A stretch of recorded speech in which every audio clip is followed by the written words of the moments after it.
algo que a mí particularmente me molesta mucho es las personas que se adjudican o se jactan de la objetividad o de que ellos vienen con la historia verdadera o que siempre el ideologizado es el otro. Siempre. ¿No? Y en general eso, hay como, bueno, pensar... Sí.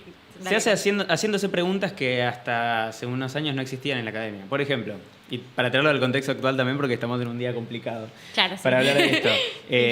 Una de las frases que más repite, por ejemplo, Milei sobre la historia, que a nosotros nos molesta, que nos gusta desarticular esas cosas, repite constantemente la idea de que a comienzos del siglo XX la Argentina era la primera potencia del mundo. Eso es falso. Eso en cualquier materia de historia del secundario o de la facultad te bochan de una si decís eso. ¿Por qué lo puede decir él? Porque él está mirando únicamente indicadores económicos tipo el PBI, nada más. El único indicador que podría justificar que la Argentina era una potencia en ese momento. Si vos tratás de pensar la historia desde abajo, una pregunta básica que tendrías que hacer es ¿cómo vivía la gente? ¿Cómo vivían los trabajadores a comienzos del siglo XX? ¿Cómo vivían los sectores pauperizados que todavía no tenían trabajos formales? ¿Cómo vivía la mayoría de la población? ¿Cómo vivía el enorme grueso de la población argentina? Si te haces esas preguntas y empezás a mirar otras cosas, además de solamente los datos que surgen de la estadística del Estado, ves que no hay ningún indicador que justifique que la Argentina era una potencia en ese momento. Entonces, hay preguntas, al final cuando los historiadores estudian el pasado a través de fuentes, y las fuentes por sí solas no dicen nada. Las fuentes te dicen según las preguntas que vos les hacés, según cómo las interrogás. Hay preguntas que hubo historiadores durante mucho tiempo que no les interesó hacer, sobre, por ejemplo, cómo vivieron las mujeres, cómo vivieron los grupos indígenas, los afrodescendientes, que pensar la historia desde abajo te obliga a hacerlas, para interrogar a las fuentes y interrogar el proceso histórico desde esa mirada. Y que además esto, bueno, agrega información, o sea, complejiza, obvio, nos dice un montón de cosas que nos... Sí, y está muy... Bueno, y para mí es fundamental, porque también esto nos da herramientas para justamente discutir, ¿no? Que de repente hay todo un sector de la política argentina, que de repente hay una... ¿no? Como... que responden con esto, ¿no? Digo, un montón de seguidores de Milei o un montón de personas a la derecha que se jactan de que Argentina era una potencia hasta que vino el peronismo y lo arruinó todo. Bueno, sí, es como depende de dónde qué variantes mires. Pero hacen lo mismo cuando ponen de ejemplo a Chile, que dicen, a Chile le va re bien. Está bien, ¿en qué sentido? Porque ponele, vos podés decir, sí, un país es el que más plata tiene, pero ¿quién la tiene la plata? ¿Cómo está distribuida? ¿Quién tiene la plata? Exacto. Hace un rato preguntaste para qué sirve la historia entonces. Acá vemos un caso típico de para qué sirve la historia. Los políticos, los grupos políticos, los grupos dirigentes usan constantemente la historia como medio de legitimar sus propuestas. Milei acá está tratando de lavarle la cara al comienzo del siglo XX para proponer una vuelta a un modelo similar a ese. Un modelo en el que no hay redistribución del ingreso, donde no hay derechos laborales.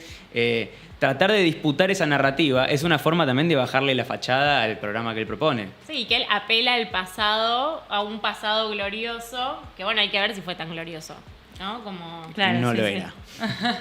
Y en el sistema educativo, más allá de ustedes que estudian historia, digo, no sé, la historia que puedo tener yo en mi carrera o en el secundario o en la escuela, ¿cómo se cambia eso? O sea, ¿qué crítica le hacen?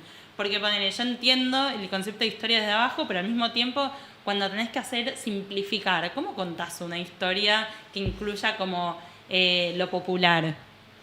Bueno, por un lado yo creo que visibilizando que estás haciendo un recorte. O sea, explicitar que lo que estás presentando no es la historia completa. Yo creo que esa sería como la primera manera. O sea, muchas veces cuando te dan cursos de historia introductorios, la información se presenta como que está dada y que es así y está muy poco problematizada. Y vos podés simplemente dar cuenta de que lo que estás diciendo es una posición y que es más complejo y que por más que en este curso no lo vamos a ver, sabe que no hay que quedarse solo con esto. Bueno, por ejemplo. A mí me pasó, por ejemplo, que yo en la secundaria me daban como medio manuales para leer de historia, o el profesor te enseñaba y con suerte después leías algo más, pero era lo que él te explicaba. Y cuando entré recién al CBC, que tuve en la materia Sociedad y Estado, yo me quedé flasheada porque de repente empezamos a leer autores. O sea, es una boludez, pero yo decía, esto lo dice tal autor, no es que esto es así. Exacto. Y esa mínima diferencia es como que me cambió todo, porque dije, pará, no es que es una única versión. Esa es la belleza de la historia, pero también es lo más desesperante, porque no hay certezas, ¿no? Todo está abierto a discusión y a disputas. En el aula no es fácil trabajar eso, además porque tenés muy poco tiempo son muy poquitas horas de trabajo, pero sí, lo que dice Sofi es clave. Primero visibilizar que hay un recorte y después haciendo preguntas. No sé, si trabajamos con algún tema de historia reciente, chicos, ¿cómo saben ustedes que sus padres o sus abuelos vivieron esta etapa? No podés pensar la historia solamente desde lo que pasaba en la Casa Rosada. Tenés que incorporar a otros actores sociales y también explicitándolo y apelando quizás a la memoria familiar de los propios chicos es una manera de entrarle a esas cosas. Pero ponele, para ustedes, de repente cuando hablamos de próceres, como hay una cuestión de como ciertos nombres que no se tocan y este hizo esto y este lo otro, ¿está bien también como ponerse a cuestionar o a ver como los distintos lados? ¿O yo creo que está bien. no vale esa la pena? cuestión. No, yo creo que está bien. Es cierto que hay ciertas figuras que como que cierran la grieta, digamos, y que de ningún lado de la política cuestionan, pero igual siempre está bueno historizar de dónde salen esas figuras. Obvio, sobre todo, no sé, la figura de San Martín, que no está discutida, por ejemplo. Yo no diría de abandonarla, no diría, bueno, no hablemos de lo de San Martín porque solamente nos interesa a los sectores populares, pero tratemos de atravesar esa figura con otras preguntas. ¿San Martín fue él solo el que cruzó los Andes? ¿Cómo logró reunir un ejército? ¿Lo reunió porque obligó a las personas o porque tuvo que construir negociaciones y consenso para que la gente decidiera seguirlo? Y hay un montón de preguntas, un montón de problemas que se despliegan con eso que te obligan a pensar por qué había personas afrodescendientes en el ejército de los Andes, qué labor tuvieron las mujeres ahí. ¿Fueron a pelear? Si no fueron a pelear, ¿significa que no participaron de la guerra o tomaron lugares productivos para reemplazar a los varones que se fueron a la guerra? Bueno, se puede usar la figura de San Martín para quitar del pedestal también a las figuras dirigentes, porque ningún actor político trabaja solo, ningún actor social opera solo en la historia. Bueno, ahí me haces acordar ahora a la campaña de Massa, que intentó resaltar todo el tiempo de que él iba a ser el presidente si ganaba. Y nada, o sea, obviamente era una cuestión de separarse de Cristina y decir a mí no me va a gobernar nadie, pero a mí como que no me dejaba de choquear el hecho que todo el tiempo marcara yo, y que igual es verdad, o sea, el presidente tiene ciertas posibilidades para tomar medidas solo, que los demás poderes no tienen, pero eso me parece re loco, porque es como que se termina centralizando en una persona que en realidad hasta qué punto es esa persona sola. Yo creo que ahí hay que distinguir entre el discurso que tiene el poder claro, y el ejercicio del poder real. Claro. En el ejercicio del poder real, la autoridad nunca está concentrada en una sola persona.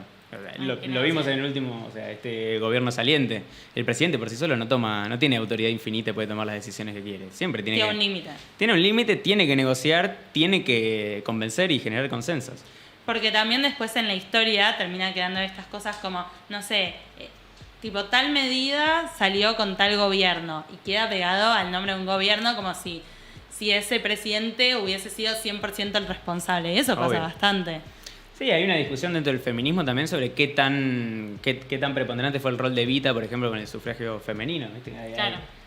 Claro, como que el sufragio fue de Evita. Claro, como que fue ella. Ya está. Y hay, bueno, décadas de lucha anteriores a ella.